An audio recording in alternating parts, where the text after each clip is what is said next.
안녕하세요. 강유정 대변인입니다. 오늘 차관급 인사가 있었습니다. 그래서 관련 브리핑하겠습니다.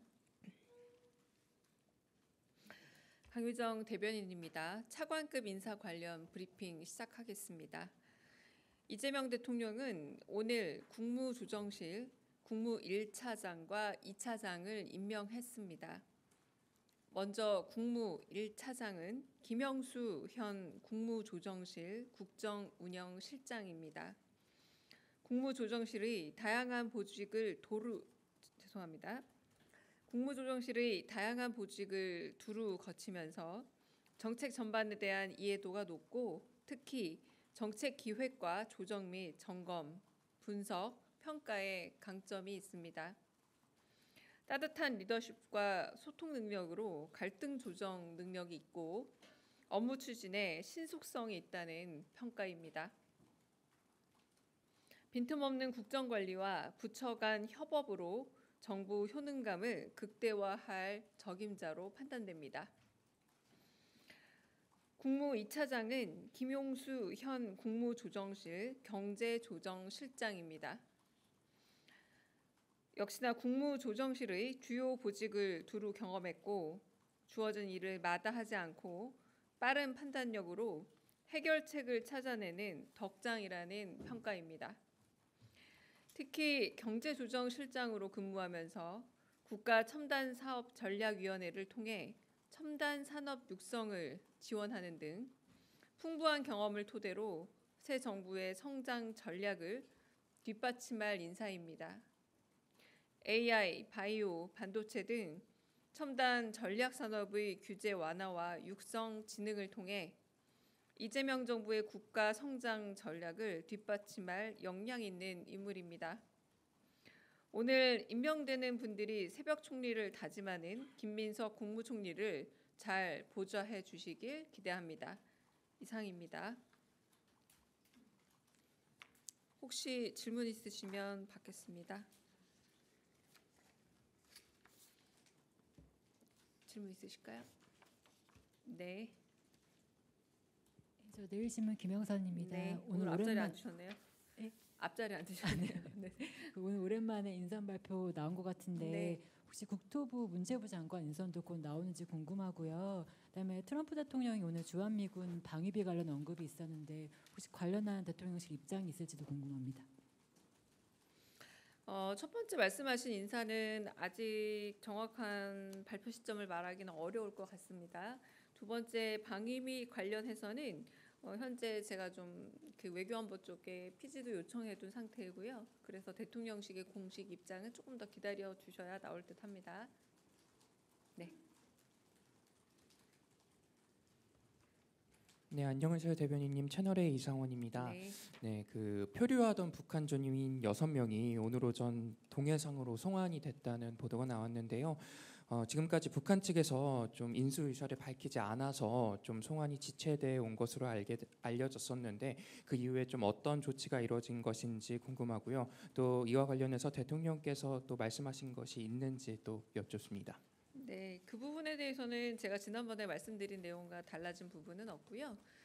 인도주의적 차원에서 검증 결과 아무 무리가 없다면 가족과 생계가 있는 고향으로 돌려보내는 게 맞지 않겠느냐라는 대통령 말씀이 있으셨고 그 이후에 새로 특별히 그 부분에 대한 언급은 없으셨습니다. 다른 질문, 네. 네, 안녕하십니까 대변인님. 세계일보의 박지원 기자입니다. 그 이진숙 방송통신위원장하고 관련해서요. 오늘 그 SNS에 본인이 그 뭐 안을 마련하라는 지시를 받은 것이 맞다. 정치적인 이용은 없었다. 개인적인 이용은 없었다. 이런 취지의 글을 올렸는데 이와 관련해서 혹시 대통령실에서 다른 입장이 있을지 궁금합니다. 네, 그 부분에 대해서는 국무회의 참석 여부 관련해 많은 질문들이 있었는데요. 아직은 논의 중이다. 그리고 곧 입장을 밝히겠다 말씀은 드리겠고요. 두 가지 오류 사항을 개인적으로 좀 짚어주겠습니다.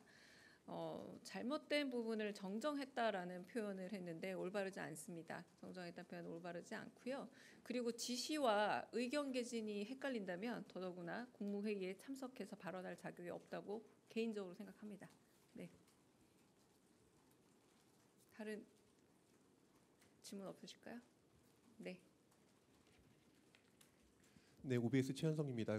지금 아직 산업부 장관이 그 청문회가 17일 날 열리는데 미국하고는 계속 관세와 무역 협상이 진행되고 있잖아요. 그래서 뭐 상대 카운터파트가 상무부인데 이 없는 부분 때문에 청와대가 계속 이 문제를 주도해 나가실지 좀 궁금해서 여쭙고 싶습니다. 제가 알기로는 통상교섭 본부장께서 나가 계시죠.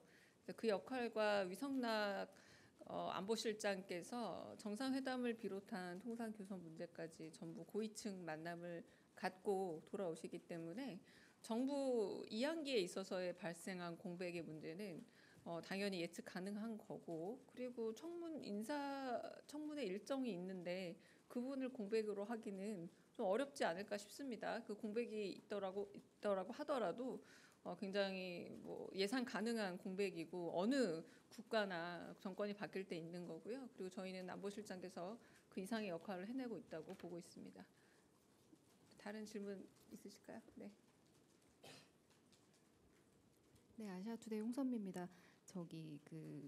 당 쪽에서는 이제 노란봉투법, 양곡법 이런 거 처리를 빨리 하겠다고 했었는데 이제 대통령실에서는 좀 쟁점 법안은 이제 좀 처리를 이제 보면서 하겠다 뭐 이런 입장이 있었는데 지금 이제 당하고 약간 메시지가 좀 다른 느낌이 있는데 이런 부분에 대해서 어떤 부분에서 당하고 메시지가 다른지 정확한 법안에 대해서 말씀해 주시겠습니까?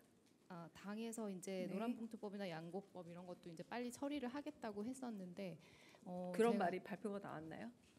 네, 제가 지금 말씀을 못 드리겠는데 하여튼 그런 쪽으로 좀 얘기가 속도전을 하겠다 이렇게 얘기를 했어가지고 제가 정확한 보도를 제가 아침마다 모니터링 하고 있는데 네. 지금 노란봉투법하고 양곡법에 관한 국회 입장이 정확하게 명기된 제가 멘션이 기억이 안 나서 여쭤보는 겁니다. 예. 그냥 전반적인 태도를 말씀하시는 걸까요? 예, 요게 같이 가시는 건지 사실 방송 3법 같은 경우는 좀 그 부분은 일단은 확인하고 저한테 기사를 제가 놓쳤다면 좀 보여주셨으면 좋겠고요. 그리고 정무수석께서 하신 말씀이 있죠. 그리고 신임 장관과 당정 협의를 갖춰주고 재정이 수반되는 법안일 경우에는 재정 당국과 협의해서 진행하는 것, 이 부분에 대해서 상임위원장들께 정무수석이 당부드리고 그리고 요청한 것으로 알려져 있습니다. 근데 그 부분과 같이 연동해서 생각하시면 되지 않을까 싶고요. 네. 다른 또 질문 있으실까요? 없으면 여기까지 하고, 네, 있어요. 죄송해요. 저 뒤에 먼저 있었답니다. 죄송합니다. 네. 카메라에 가려서 안 보였습니다. 네. 대변인님 안녕하세요. 한라일보 부미연 기자입니다. 네. 지금 진행하고 계시는 타운홀 미팅 지역 순회하고 계시는데요. 남아 있는 지역이 강원, 제주 등 이렇게 쭉 있는데 좀 일정 잡힌 게 있으면 좀 말씀 부탁드리고, 그리고 형식에 있어서 기존과 같은 형식이 그대로 유지되는지 조금 뭐 이렇게 민원성 이런 발언들도 많이 있어서요. 어떻게 좀 변화가 있는지도 궁금합니다. 네, 어제 K 방산업체와의 만남도 넓은 의미에서 보자면 현업에 계신 분들과 산업적인 미래의 해결 방안을 같이 모색하는 자리니까 또 어떤 의미에서의 타운홀 미팅의 일환이라고도 할 수 있겠죠. 이제 이 얘기인즉슨 분야나 혹은 대상을 가리지 않고 시민들의 의견을 청취하겠다, 경청하겠다라고 하는 저희 정부 입장은 바뀐 건 없습니다. 방금 말씀하신 것처럼 어느 지역을 정해서 어떻게 타운홀 미팅을 가겠다라는 것은 저희가 애초에 정례적으로 주기적으로 하겠다라고 말씀드린 적은 없고, 하지만 어떤 사안이든 무르익어서 그 부분에 대해서 대통령이 직접 듣고 그리고 한편으로 그 갈등 조정에 있어서 필요하다라고 생각하면 언제든 타운홀 미팅 양식 혹은 그런 정말 딱 그 자리에 가는 양식이 아닐지라도 시민들의 의견을 경청하는 이 흐름은 이어질 것이다라고 말씀드리겠습니다. 네. 네. 네, 오마이뉴스 김경련 기자인데요. 그러면 이진숙 방통위원장님을 국무회의에서 참석 배제하는 그런 조치도 검토하고 계십니까? 그 부분은 여러 다양한 방법들 그리고 검토를 한다 안 한다란 아직은 논의조차는 없습니다. 그런데 지금 이진숙 방통위원장 같은 경우는 의결권 없고 발언권 있지만 발언권은 한편으로 주재하신 대통령께서 발언권을 부여할 때 발생하는 거기도 하죠. 그런데 지금까지 모든 국무회의에서 발언권을 그냥 허용했었습니다. 근데 그런 부분에 있어서 여러 가지 일종의 비공개 회의 내용이 먼저 노출이 돼서 일종의 방송통신위원장과 관련된 부분만 개인정치에 활용이 된다라거나 이런 부분이 있었기 때문에 좀 개인적 생각입니다만 고려할 수 있다는 생각이 들고요. 네, 그리고 참석은 저희가 외청 보고도 지금 받았지 않습니까? 어제처럼 참석에 대해서는 정해진 바는 없습니다. 특히 이제 의결권이 아닐 경우에는 그래서 그거는 조율 가능한 대상이다라고만 말씀드리겠습니다. 네, 특별한 질문 없으시면 이따 오후에 다시 오찬 관련한 브리핑하겠습니다. 네, 수고하셨습니다.